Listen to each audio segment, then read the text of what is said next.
How's it going, guys? Kevin here with TLD. Now, I know it's been a little while since we did our last review. We kind of disappeared there for about a month, but we're finally back and we're starting with our review of Max Payne 3 for the Xbox 360 and PS3. It's been 9 years since Rockstar released the last Max Payne title, and about that much time has passed in the game's storyline. And while we're seeing an older version of Max, the core gameplay itself remains very much the same. Max Payne 3 makes use of the same third-person camera angle that was used in prior titles, and also features the return of the two main mechanics that made the series popular: bullet time and the shoot dodge. While these two abilities work very much the same as before, allowing you to slow down time but still line up your shots perfectly, giving you an edge over your enemies, there are two special new additions that make things even better. The first of these new additions is the last stand mechanic. What this does is that when Max loses all of his life, instead of simply losing the game, if you have one painkiller in your inventory, you're given a chance to shoot the last guy that shot you.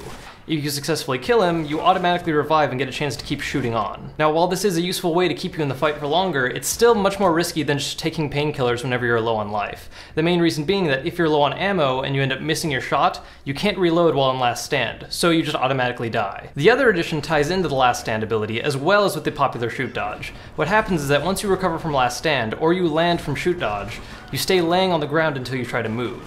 While laying on the ground, you're allowed to freely aim around you in a 360-degree angle, as well as making yourself a harder target for enemies to shoot. One last change the game makes to the core gameplay is that you're given the option between whether or not you want to make use of any form of auto-aim. When playing in the arcade or multiplayer games, you're given the option to pick between soft lock or free aim, which is basically having a little auto-assist or none at all. The game's story mode also offers a third option of hard locking, which basically means as soon as you hit the aim button, you're instantly going to lock on in the nearest enemy and shoot them to pieces. Now, the game's story takes place 8 years after the events of Max Payne 2, and there are some noticeable changes in the way they handle the narration of it.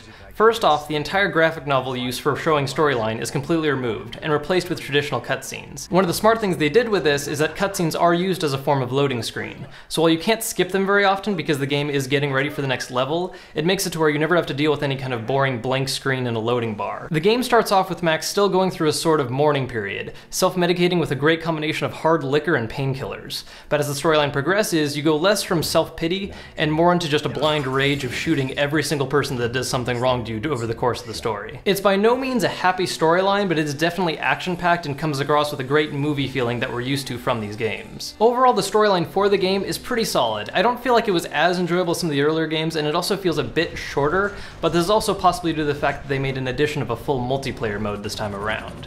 It's still a lot of fun to play through though, and definitely worth picking the game up just for the campaign. Now, alongside the story mode, the game also features an arcade mode as another form of single player. It's basically just a chopped up version of the story mode, allowing you to replay specific chapters, but by adding additional challenges, like trying to get the highest score possible, or getting it done in as fast a time as you can, getting bonus time by getting headshots or bullet time kills.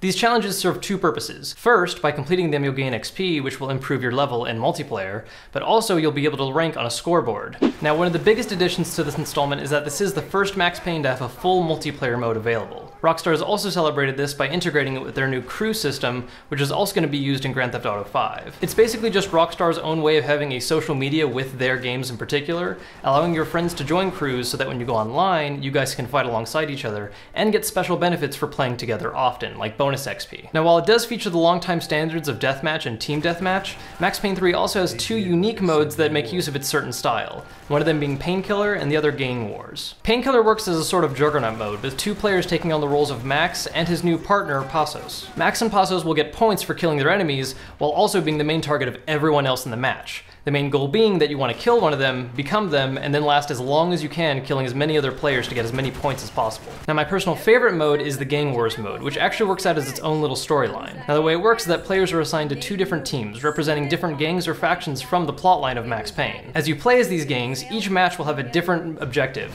whether it's just an all-out killing spree, or trying to defend one particular teammate or checkpoints. The start and end of each match will actually be narrated like a plotline, and depending on which team wins which fight, events will occur differently. Most interestingly is that you do not win the game by winning the most events. Rather, it ends in one total team deathmatch, with the team winning more events earlier, getting bonus kill points right at the start, giving them a big advantage, but still giving the other team a chance to come back at the very end. The gameplay itself in multiplayer is very similar to the standard gameplay we see in the single player story, but there are a few key changes. First off, bullet time is replaced by various different burst abilities, such as gaining access to a temporary machine gun, or being able to instantly heal yourself and teammates. One of the other little additions they made that I really like in concept is Vendetta.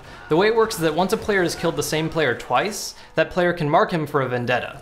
Once that happens, whichever of them kills the other first gets bonus XP. Character customization is fairly standard for an online shooter. You're able to pick different guns, unlock different special abilities, perks, what items you carry. One thing that is interesting is that you do have a carrying capacity. As you level up, this capacity increases.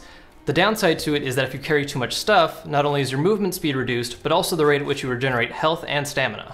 Overall, while it doesn't maintain the exact same essence as the original Max Payne games, Max Payne 3 stands alone as itself as a great shooting title. It's an excellent example of how a third-person shooter can not just be a cover-focused game, but even more just a real fast-paced, action-focused shooter with cinematic qualities.